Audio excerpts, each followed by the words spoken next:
So, good morning, everyone, and welcome back. It's good to have you with us. We are recording in the morning in a spare 20 minutes between carol service preparations and everything else that's going on. But we still have All to a bit prepare mad. services, Mark, so we're going to do it. Yes, we are here, ready for more conversation. We are indeed. And we're in a strange position this week because I can say I'm not really preaching this week. Slacker. And well, I kind of am, but I'm cheating. I'm going to give her a name check. For my Sunday morning service, I am just going to read out of Paula Gooder's book, The Story of Elizabeth. Paula Gooder. Well, a bit of You are. feminist theology. Yes. Let's have a bit of that. We've got John the Baptist in the morning, and I'm going to do Elizabeth's story. So Fantastic. Yeah. And then it's carol services, and you've got carol service in the evening. Herald and Ding Dong all the way. But not Little Drummer Boy, which is what you've been singing all week. I haven't been singing Little Drummer Boy. I've been singing Sleigh Ride. What? Oh, never mind. I don't think anyone cares. Right. Okay. Good. So it's carol services this week. Uh-huh. Yeah, you've got a carol service. We've got a carol service. We've got the mayor coming. I have got a carol service, and again, so I've had carol services all week, the bigger ones with my. When the schools come in, they are my biggest carol services for a few hundred people. And then our church carol service, if I'm honest, isn't that well attended. And I have been told very directly that we do not preach at the carol service. Okay, I think we could get into some of that. So we thought it might be good to look at the classic carol service reading. So in a way, we are skipping through Advent at this point, aren't we? Yeah. We're ahead to Christmas because that's just the way it goes. So we're going to look at this, this extraordinary reading from John chapter 1. So we might return to this before Christmas again. You never know. But so shall I kick off? Shall I read it through? Yeah. Am I assuming that you are going to preach on this? I'm going to do something with it. I'm not quite sure whether it's going to be a whole preach. Okay, some sort of homily. Okay, go for it. Do you want to read it? In the beginning was the Word, and the Word was with God, and the Word was God. He was in the beginning with God. All things came into being through him, and without him not one thing came into being. What has come into being in him was life, and the life was the light of all people.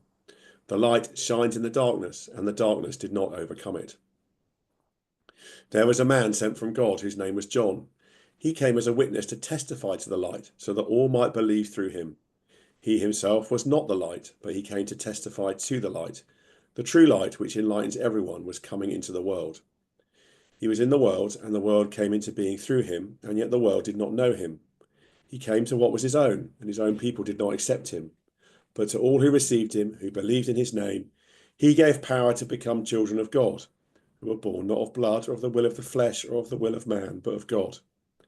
And the Word became flesh and lived among us, and we have seen his glory, the glory as of a Father's only Son, full of grace and truth. Okay. I find it almost impossible to read that passage without getting goosebumps every time I read it. Even sitting here a little bit stressed, like I've got something else I've got to do this morning, blah, blah, blah. But that is a most amazing passage, I think, in the whole Bible, really. It's just extraordinary. There we go. So it is, and there's always a moment where it's being read. I hate to say it because of my feminist beliefs, but it always sounds better when a man is reading it. I know, it's terrible. And you're recording this and everything, Jenny. I know, it just does. But of course, it's so coming I'm back. Still not going to let them read it, but well, I must admit, this is where I do just put in a little bit of I sort out the reading, so I always do this one because I love reading it. Yeah, well, I do think it is the clergy reading, so I still read it, but there is a bit of me that kind of goes, Okay. So, okay. I mean, it's interesting, isn't it? So, do you preach at carol services is an interesting question. There is a view that, well, I think it depends which part of the church you come from. So, that's a view from the more Catholic side, that the reading speaks for itself. Doesn't need to be embellished or say anything further about. And actually, I have quite a lot of sympathy for that. Of course, good evangelical that I am, you're never going to get a group of. What do you mean we're going to get 150 people in church and we're not going to preach? I mean, that's just like, no, we've got to do that. So, yeah. Yes, I would normally say something. I would. I mean, I'm in a very different area to I've ever been. I mean, we've not just got the readings talking from themselves. I've got the chamber choir coming as well. So obviously it's all very beautiful music, absolutely stunning. And that does stir something. I it's the part of interim ministry, isn't it? It's which battle do I fight? They don't want me to preach. I'm only here short term. If I was here in this church long term, I would be telling them I'm going to preach. Well, but I think there's something to be said for the fact that do you need to preach, or do you just let the story, do you let the words speak for themselves? Why do we need to add to it? I think that's a I really think it depends on who's going to be there. And I think, well, personally, we're reading from the authorized King James version. I'm not sure the story speaks for itself. okay. Not sure people understand it. But I don't think they do anymore anyway. I think people are starting to come to carol services that don't know anything because it's going back round in a circle. You know, that kind of atheism, new atheism thing is disappearing really, and people are looking for the spiritual. Hmm. And a lot of these people don't know the story. So I don't Hmm. think the story as it stands does actually speak for itself. Yeah. Yeah. Whether we really need to say anything at this point, I don't know. But I'm a little bit like you. I'm a good No, that- evangelical. yeah, you see, it's not really good, is it? Yeah. So there you go. Yeah, what is it about it, do you think, that makes it such an amazing passage? Well, I love the imagery of light and darkness. Okay. And I suppose that's the main thing. Um, Obviously, the fact that Jesus was there right at the beginning, Hmm. before everything, Hmm. because we often concentrate on his humanity. Hmm.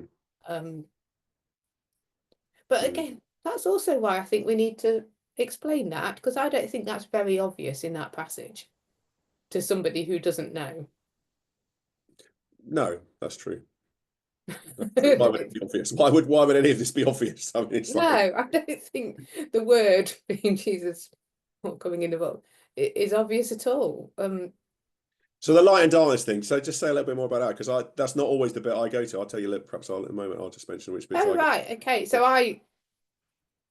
So at a carol service with people that probably are going to be of no faith as well or different faith, I always go for light in the darkness because I think it's an image that everybody can grasp hold of.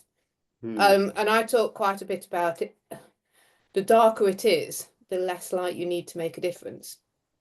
Um, so I mean, I come from Nottingham, that ex-mining community. So if you're around in a mine and there's absolutely no light at all, a very dim light makes Hmm. a huge amount of difference. And then I've expanded it in many ways over the years. Fairy lights, when they were all joined together as like a community of light. We can all be like fairy Anytime you lights. can get fairy lights into a sermon, it's got to be good, hasn't it? Fairy Really lights like are that. always a winner. I But like like you that. don't need to be a bright light. You could just be a dim light and it still makes a difference in the darkness. I like that. That might appear on Sunday night at St Margaret's. We'll see. Okay. So the bit is that the bit that because two bits. So there's the whole thing of the word becoming flesh, which is, and I kind of I remember thinking about this once, that when we do talk about when we speak, our words take on a life of their own, don't they? We might Hmm. say that, and I think that's something which people understand. That once um, um, and so this is just God's words taking on a life of their own on a cosmic scale, sort of thing. I don't know, if that's true for us, how much more of it's true for God, that even God's words can become flesh. So I think I kind of quite like that. But the bit that always, I don't know, is that just me? Is that mad? No, but it's clever, isn't it? Oh, it's clever. I think I don't even remember reading that. So I'm sure someone's written it. But anyway, there we are. I put the copyright on that one. The other bit, which is even more so, is verse 14 for me. I just love it. And I just love it. Even just reading it now, the word became flesh and lived among us. It's just an Hmm. extraordinary. It's the heart of my faith, really. It's the very center of it. It's the very center of what I believe. You know, Do it's you the know truth. why? And I'm only hearing it now, and I ought to have a look. Because it's past tense. Ooh, go on. Yeah. And surely he still lives among us. Ah, okay. But not as flesh, I suppose. Well, it's an event. So, I don't know. I think it's a. In fact, I like that because it's yes, of course, we believe that Jesus is still with us and by His Holy Spirit He's with us. But actually, no, this is an event. This isn't just ethereal, spiritual, whatever you want to say that. This is mm, flesh. This has happened. This is a real thing. This is history. yes, the flesh thing is past tense. Yeah. Yeah, but it's still here in other ways. Yeah. Okay. But I like that. That might also appear on Sunday night. We're going to see. I mean, it's going to be a long sermon by this point for what I've Where been is with it? services reflection within a lot of readings and counts. Whereas we're just singing Yeah, and reading, singing and reading. okay. But yeah, that for me, that verse is always just the fact. It's the best verse in the Bible for me. Word became flesh and lived among us. Absolutely. Oh, you see, no, the light shone in the darkness, and the Okay. Well, darkness we did don't. not It's not. We overcome don't it. have to be in competition over it, Jenny. It's fine. It is so, isn't it? Yeah, it is really. It is really. Obviously, we really are in competition I here. always Why put in competition? as well, there's no such thing as darkness. Darkness is only the absence of light. There's no darkness on its own doesn't exist. So how do we kind of take all this and say something meaningful in a well, you're not saying anything at all, but I mean, if you were saying something, uh, if you how would you say something meaningful? I mean, you could say something in a sentence because you can always give it an introduction. You I'd can like always. to just caveat this that I have had lots of carol services this week that I have spoken at. No, I know, and I was at one of them. Although I think I seem to remember you telling us to members to blow our candles out before we burn our hands. But anyway, Okay. anyway.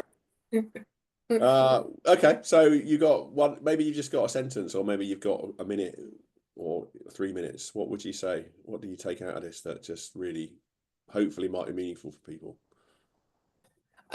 If I do it at the beginning, obviously I'm at a candlelit carol service, Mm, so I will talk about the light that's shining in the darkness, and that Jesus is the light, and that shines in the darkness. And in fact, I'll just reiterate what it says. It might feel that we're dark, we might feel that we're in darkness, but the darkness cannot overcome light. mm, And I would probably talk about dark, as I say, darkness doesn't exist on its own. Darkness is only the absence of light, and there is no absence of light. Jesus is here. mm. Mm. Yeah, yeah. And I think I would want to go for something. I like your past tense thing. I actually think there's something in that around. This is a real event. John is recording this is something that happened. He became flesh. It's a real person. And yet this was God moving and being with us in an extraordinary way. And I guess it's interesting to think about to say we have seen his glory, isn't it? Because in some ways, well, it was glorious, obviously, but not glorious in the most obvious way, perhaps. No, but I mean, how long are you going to talk for? Well, true. Because you Yeah, could talk on this passage a very long time, couldn't you you? talk on this passage a very long time. Yeah. Mm. Yeah. I think it was John's Gospel that they talk about. Someone said, didn't they? It's like it's toddlers can paddle in it and elephants can swim in it, sort of thing. It's that just extraordinary kind of But idea. that is true, because I think that's one of the reasons why clergy like it so much, to be honest, because the more you read it, the more you see. Mm, And it never grows old, does it? It's mm. just, yeah. Mm. Good stuff. Well, there we go. It's just a few thoughts today, really, to match our few thoughts that we're going to do on Sunday. So this Sunday, if you're at St Margaret's, we've got 8:30 and 11 o'clock as usual in the morning, and then 6 o'clock for our carol service. And at Holy Trinity, what's going on? At 11 o'clock, we've got BCP Eucharist in the morning, and at 5 o'clock, we have carols by candlelight with the Imperial College Chamber Choir. Who are really They are excellent. absolutely Really, fantastic, aren't really they? fantastic. Yeah, I was there on Yeah. Monday. It's like, whoa, this is so good. And what's really, what's really kind of amazing about them is that they're not professional musicians, are they? They're all No, PhD most of them. students doing other things. So not only are they brilliant and clever enough to be doing a PhD in Oh, Imperial College, and they can sing. oh, it's sickening. Yes, they're engineers, most of them. So A well few done to medics, Imperial but College all Chamber engineers. Choir. It was very impressive. I'm sure you'll have a great time with us. We've got some. I think we're going to have a really good time as well on Sunday. We've got some. We've got our choir and we've got You've got some singers, haven't you? other musicians joining us too. So I think we're going to have a really good time. It will be a really good event. So do you come along to either of those? Of course, if you're in another part of the country, come to London. But I hope Yes. you have a good weekend, whatever you're doing, singing carols or whatever it is. And I mean, I promise you that the alcohol flows freely after well, it does. That's true. chamber But choir. okay, so that's great.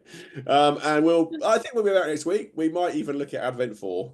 No, there'll be Mary though, won't it? So we'll definitely be looking at Advent 4 next week. So Let's look at Mary. let's look at a bit of Mary. There you go. We'll have to watch that Netflix program before then, but that's next week.